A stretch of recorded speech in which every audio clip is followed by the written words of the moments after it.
afternoon, everyone. Did you all eat already? If not, let us feed you with this new knowledge about the Baroque period and its composer. Let's not forget the theater arts. I'm sure Winnie Manuel R. De Leon, I'm Prince Jack and Geronimo. and we're excited to discuss and share our knowledge. Did you ever wonder about the Baroque period and its composer? Let's not forget the theater arts that shares drama, ballet, and of course, opera. If you ever thought about that, through this report, your questions will be answered. I hope that you'll find this report very informative. So without further ado, let the adventure begin. Baroque period.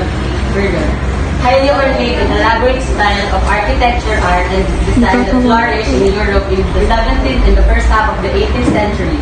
It embraced painting, sculpture, architecture, decorative arts, and music.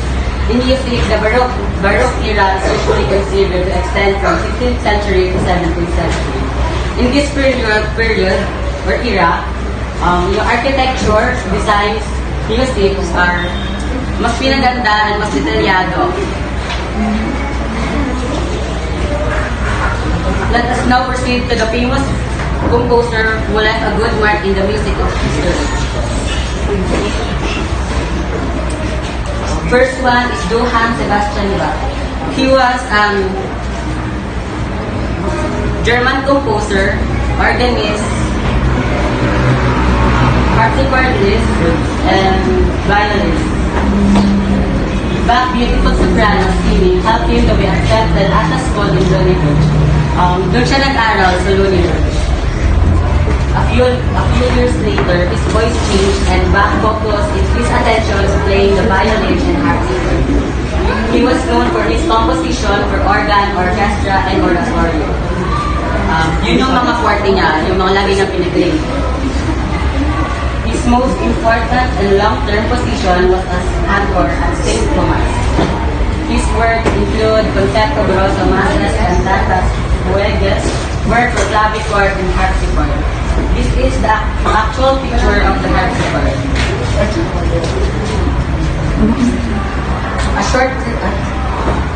Let's continue in our discussion. This is a short clip of Johann Sebastian Bach composed Air on the G string.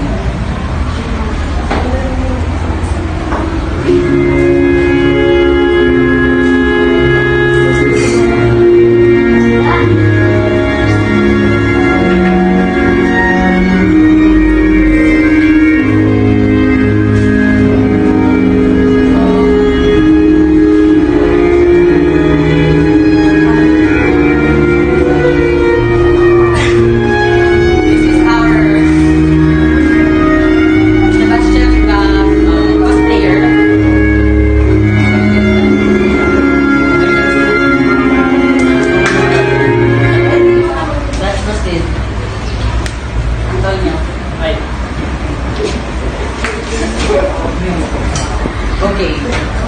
Antonio Vivaldi was born in March 4, 1678 at Venice, Italy. He died at the age of 63 in Vienna, Austria at the year of 1741. Antonio Lucio Vivaldi nicknamed Il Prete Rosso, the Red Priest, because of his red hair. Basically, mas kilala siya sa nickname na the Red Priest because it's his red flaming hair.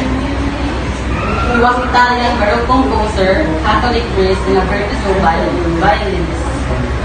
So, he began studying priesthood at the age of 15, and he was ordained, becoming a priest at the age of 25. But, kalaunan, hindi na rin siya pinayagan magpare kasi dahil sa kanyang health issues. He is recognized as one of the greatest Baroque composer along with Johann Sebastian Bach and Sebastian Friedrich Handel. He is recognized. His influence during his lifetime was widespread over Europe. Vivaldi is well known for giving a string of major role in his compositions. He already made 500 plus concertos. 350 of them are made from string instrument and 250 of them from violin. We have a clip of his famous work is The Four Seasons. This is one of his work, The Spring, means the new beginning.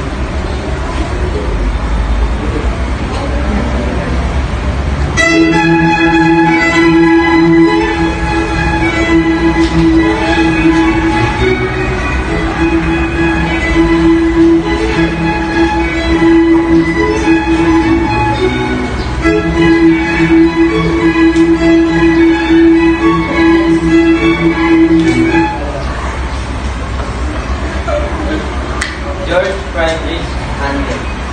He is remembered for his operas and oratorios.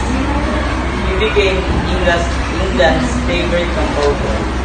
He had given English audience music that in variety and interest, well anything they could remember.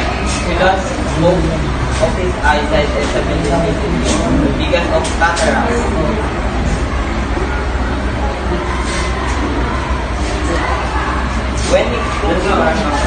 When he conducted his oratory on Samson, few in the audience were unaware that he had lost his eyesight. His famous work The Messiah.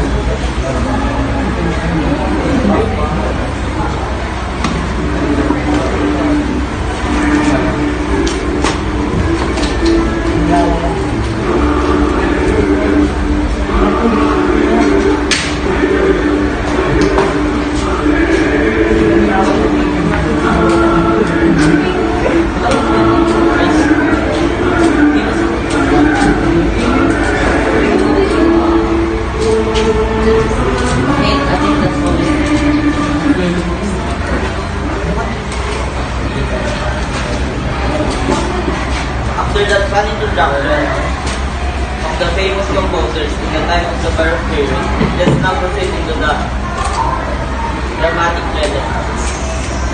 Theater art refers to the form of art in which artists use their voices, bodies, or inanimate objects to convey artistic expression. The theater of the Baroque period is the marked by the use of technology in current Broadways or commercial plays. New technology for special effects and realistic colors. The theater uses machines for special events and still changes which may be changed in a matter of seconds with the use of ropes and pulleys. So, kaya nilang mag-change ng scene in a second using ropes para mag-change ng scenarios.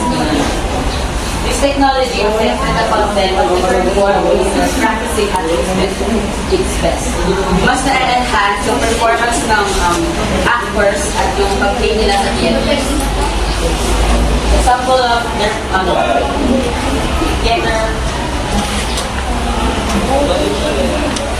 Example of their play.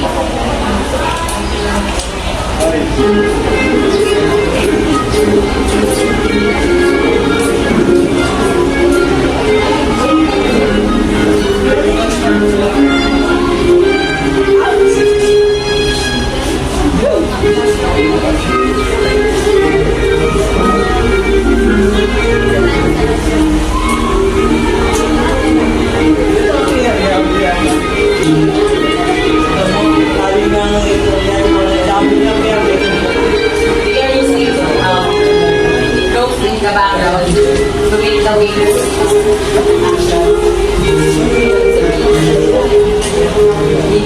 the actors using their bodies to convey the audience.